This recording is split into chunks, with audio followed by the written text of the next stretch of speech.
سیاست میں کیا بننے والا ہے جی؟ کیونکہ دھرنے کی تیاری پھر ہو رہی ہے، کیا بننے جا رہا ہے؟ دیکھیے، سیاست میں جو بھی بنے لیکن آئین کے اندر رہ کر بنے تو بہتر ہے۔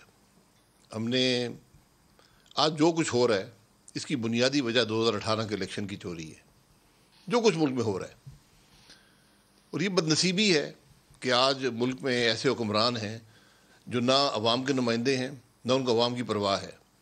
یعنی آج ابھی جو آپ نے ذکر کیا ہے اسٹیٹ بینک کے گورنر کا، میرا خیال ہے کم از کم میں تو بہت شرمندہ ہوں کہ جس ملک کی مانیٹری پالیسی چلانے والا شخص یہ سوچ رکھتا ہو، اگر یہ ان کی سوچ ہے تو ان کو نوکری سے نکال دینا چاہیے، اگر یہ ان سے غلطی ہے تو معافی مانگ لیں عوام سے، کیونکہ اتنی فاش غلطی اس کرسی پر بیٹھا ہوا شخص نہیں کر سکتا۔ میں معذرت سے کہتا ہوں، میں ان کو جانتا نہیں ہوں، ان کے بارے میں کچھ اچھی باتیں بھی سنی ہیں، لیکن جو آج انہوں نے بات کی ہے وہ تو بالکل سمجھ سے باہر ہے۔ اس کو کیسے، اگر یہی پالیسی ہے حکومت کی، تو پھر اب آج جو کچھ ہو رہا ہے ہمارے ساتھ پھر درست ہو رہا ہے۔ ہماری ہر چیز جو عام آدمی استعمال کرتا ہے اس میں ڈالر کا بڑا عمل دخل ہے۔ اگر آپ ڈالر کو مضبوط کر دیں گے، روپیہ ویک ہوگا تو مہنگائی آئے گی۔ سر، بعض چیزوں پہ تو میں کہنا نہیں چاہتا کیونکہ میں کبھی کسی کی جو وفاداری ہے نا ملک سے اس کو چیلنج نہیں کرتا، لیکن 13.25% پہ جب وہ ہاٹ منی لا رہے تھے نا، اس وقت سب سے دنیا کی بہترین پالیسی کے طور پر اسی کو پریزنٹ کیا جاتا تھا۔ اس کے اوپر ہم نے 30-40 ارب روپے اضافی پے کیے ہیں۔ کسی دن اکاؤنٹیبلٹی ہو نا تو 10-20 بندے جیل میں چلے جائیں۔ میں صرف یہ کہوں گا کہ جتنا عرصہ ہاٹ منی یہاں پر رہی ہے، جس کو ایک پالیسی کی سکسیس بتایا جاتا تھا، ایک پیسہ بھی روپیہ کمزور نہیں ہوا، ایک پیسہ بھی۔ یعنی وہ ہاٹ منی یہاں آئی، لوگ 13% پہ انہوں نے پیسے کمائے، ڈالر لے کر یہاں سے چلے گئے۔ پاکستان کے عوام نے وہ 13.5% سود ادا کیا۔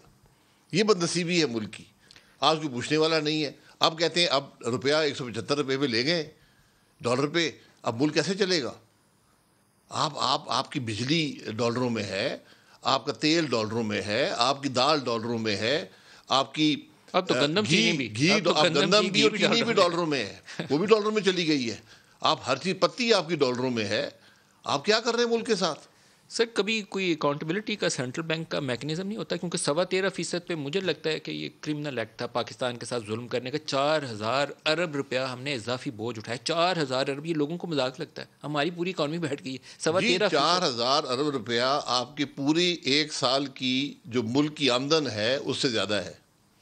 ایف بی آر کی آمدن 4,000 ارب سے کم ہے ایک سال کی۔ یعنی ایک سال کی آمدن آپ نے اٹھا کے چند لوگوں کو ادا کر دی۔ So there is no system of accountability. System account کہاں پہ ہے؟ آپ نے نیب کا چیئرمین دیکھا ہے؟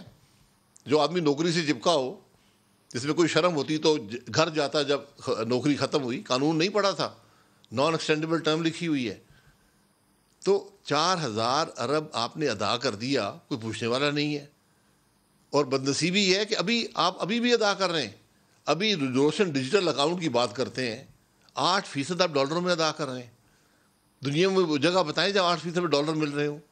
پاکستان آج بھی مارکیٹ میں جا کر ڈالر 6.5 پونے 7% میں اٹھا سکتا ہے۔ اگر آپ کو ڈالر چاہیے، آپ 8% ادا کیے جا رہے ہیں۔